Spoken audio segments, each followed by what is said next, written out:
تو یہ جو لوگوں کی مدد کر رہے ہیں اور تھیلا ان کو آٹے کا دے کر کے 10 اخباروں میں تصویریں چھپوا رہے ہیں اور پھر اس کو دوستوں کے اندر شیئر کر رہے ہیں اور وہ ماشاءاللہ لکھ رہے ہیں، تو وہ حظ نفس ہے، وہ حظ نفس ہے، وہ حظ روح نہیں ہے، وہ قرار باطن نہیں ہے، وہ تسکین قلب نہیں ہے۔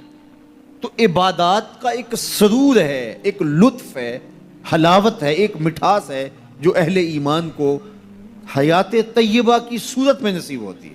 تو جب عبادت کا روحانی لطف آنا شروع ہو جائے، جب ان کا سرور باطن نصیب ہونا شروع ہو جائے، تو پھر سمجھ لینا کہ اللہ ہماری عبادتوں کو قبول کر رہا ہے اور ایک مطمئن اور پاکیزہ زندگی ہے۔ اللہ اکبر۔ ارشاد فرمایا وَمَن يَتَّقِ اللَّهَ يَجْعَل لَّهُ مَخْرَجًا، جو اللہ تعالیٰ سے ڈرنا سیکھ جاتا ہے، اللہ تعالیٰ کے احکام کو بجا لانے کی کوشش میں لگ جاتا ہے، یجعل لہ مخرجا، اللہ اس کو مشکلوں سے، مصائب سے، آلام سے، تکلیفوں سے نکلنے کے راستے نصیب کر دیتا ہے۔ زندگی مشکلات کا نام ہے، زندگی کوئی آسان نہیں۔ وہ کسی نے کہا تھا زندگی ہے یا کوئی طوفان ہے، ہم تو اس جینے کے ہاتھوں مر چلے۔ تو زندگی ایک مشکل مرحلہ ہے، لیکن جب بھی مشکل آتی ہے اللہ کوئی راستہ عطا کر دیتا ہے اور آپ کو آسانی سے اس مشکل سے نکال دیتا ہے۔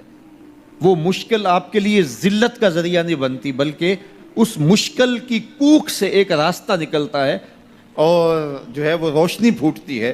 تو یہ ہے اللہ کی طرف سے تمہارے لیے ایک مخرج، اللہ تمہارے لیے ایک راستہ نکالتا ہے۔ تو یہ اس کا مقصوم ہے جو اللہ سے ڈرنے والا ہوتا ہے۔ وَيَرْزُقْهُ مِنْ حَيْثُ لَا يَحْتَسِبُ، اور اللہ اسے وہاں سے رزق دیتا ہے جہاں سے اسے گمان بھی نہیں ہوتا۔ اس کے لیے غیبی دروازے رزق کے کھول دیتا ہے، اس کی ضروریات اللہ اپنے کرم سے پوری کرتا ہے۔ اللہ سے ڈرنا سیکھ جاؤ، مشکلات آسان ہو جائیں گی، تکلیفیں آسان ہو جائیں گی، مشکلات سے نکلنے کے راستے کھلنا شروع ہو جائیں گے، آلام و مصائب کے پہاڑ راستے سے ہٹنا شروع ہو جائیں گے۔ یہ اللہ تعالیٰ جل شانہ کا یہ ایک نظم ہے۔ وہ 3 اشخاص کی کہانی تو آپ جانتے ہیں جو غار میں پھنس گئے تھے، پھر انہوں نے اپنے صالح اعمال کا وسیلہ اللہ کی بارگاہ میں پیش کیا اور پتھر سے رکھنا شروع ہو گیا۔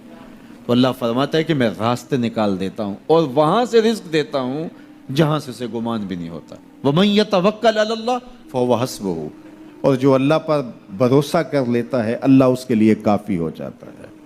یہ ان لوگوں کا مقصوم ہے، ان لوگوں کی کہانیاں ہیں جو اپنی زندگی کو اللہ کے راستے پہ ڈال دیتے ہیں، اور وہ لوگ جو اپنی خواہشات کے بندے ہوتے ہیں اللہ ان کی زندگیوں کو تلخیوں میں مبتلا کر دیتا ہے۔ دولت کے باوصف وہ اذیتوں میں زندگی بسر کرتے ہیں۔ ارشاد فرمایا وَمَنْ أَعْرَضَ عَنْ ذِكْرِي، جو میرے ذکر سے اعراض کرے، میری یاد سے منہ پھیر لے، میرے بتائے ہوئے احکام پر عمل کرنے کی بجائے ان سے روگردانی کرنے کا مزاج پیدا کر لے، فَإِنَّ لَهُ مَعِيشَةً ضَنْكَ، ہم اس کی معیشت تنگ کر دیتے ہیں۔ جب آپ کے لیے مشکلیں پیدا ہوں، مصائب پیدا ہوں، تو اس وقت ہم دیکھیں کہ ہم سے اللہ کی کوئی نافرمانی تو نہیں ہو گئی۔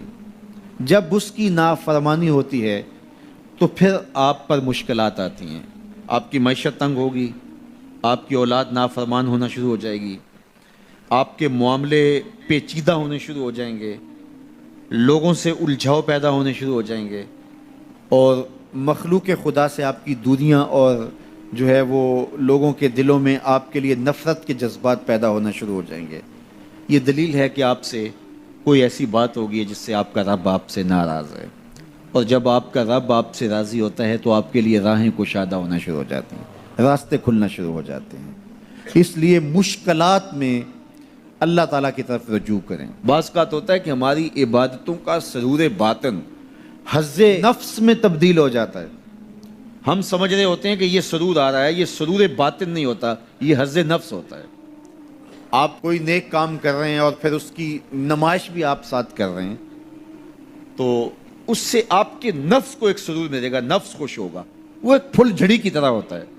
ایسے آپ کو ایک نشہ آیا اور وہ آپ نے سمجھا شاید یہ میرے باطن کا سرور ہے۔ باطن کا سرور تو ایک بہت بڑی دولت ہے، وہ پھل جھڑی کی طرح نہیں ہوتا، وہ اندر طمانینت کو اتار دیتا ہے اور نفس کو نفس مطمئنہ بنا دیتا ہے۔